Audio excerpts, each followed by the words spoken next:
Good morning, Willow class, and welcome to our learning journey for today. Today's date is Tuesday the 19th of January, and we are having a go at writing our own traditional tales based on The Pea and the Princess. I was so impressed with your writing yesterday.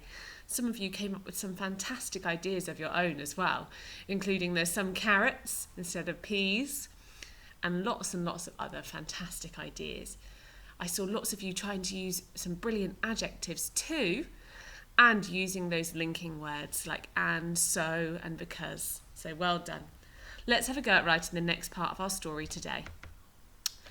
Remember, today we're going to try and focus on making sure we've got capital letters to start off our sentences, full stops at the end, adjectives to describe just like you did yesterday.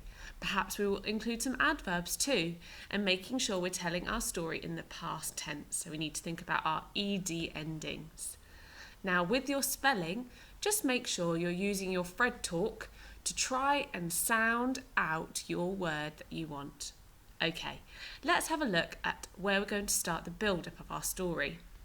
So, yesterday we got to this point here, okay?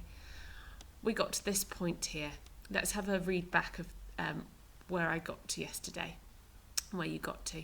So we got to, suddenly I felt a hand pull me out and put me in a small box. So at this point, we're going to need to introduce our queen, just like in The Pea and the Princess.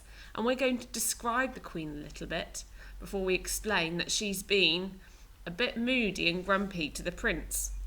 Now you can always change your description. It doesn't have to look like our original version of the Queen. You can imagine your own version of the Queen. And then you could also make her so that she's not grumpy, that she's actually really kind and happy and loving. But I'm going to keep mine as grumpy. So let's have a go together and then you can get started. So we've got to the part where the pea, or in your case it might be a carrot or tomato, has been picked out of the kitchen and put in a special box. I'm just going to make sure that I've got my correct handwriting. Okay, so let's think. I was picked out by the Queen. I must tell you, I'm going to write, before I go any further, in fact, before I go any further, I must tell you a little bit about the Queen. She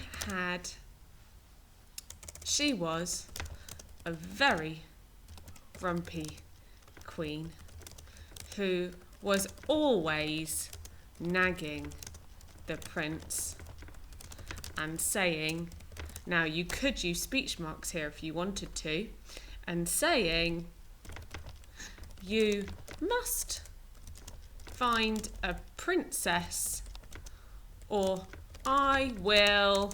Now in our original version, the Queen said she'd stop the prince's pocket money. I might change that and say, you must find a princess or I will send you to work in the palace allotment. Oh, that's a bit grumpy, isn't it? The Queen was very old and had a long, pointy nose like a carrot. She always wore a scarf, I'm going to say pink and green scarf, and never smiled. Okay, so I've got lots of description about the Queen. So you're going to do up to the point where the Queen sends off the prince to look all around the world, but all the princesses were too loud or too quiet. So today you're going to do the part where you introduce the Queen, tell us a bit about the Queen, about your Queen, and that she sends the prince around the world, or maybe in your version, she might send the prince to a mystical land, or whatever your idea that you have, or you can just keep it the same and send it around the world. Okay, so have a go at writing the next part of your story. Remember to think carefully about how you're forming your letters, okay? And you could always say a sentence that you want to write and then repeat it back to yourself each step of the way, okay? So that you can really think carefully about your sentences. All right, Year 2. I'm really looking forward to reading the next part of your stories. Well done.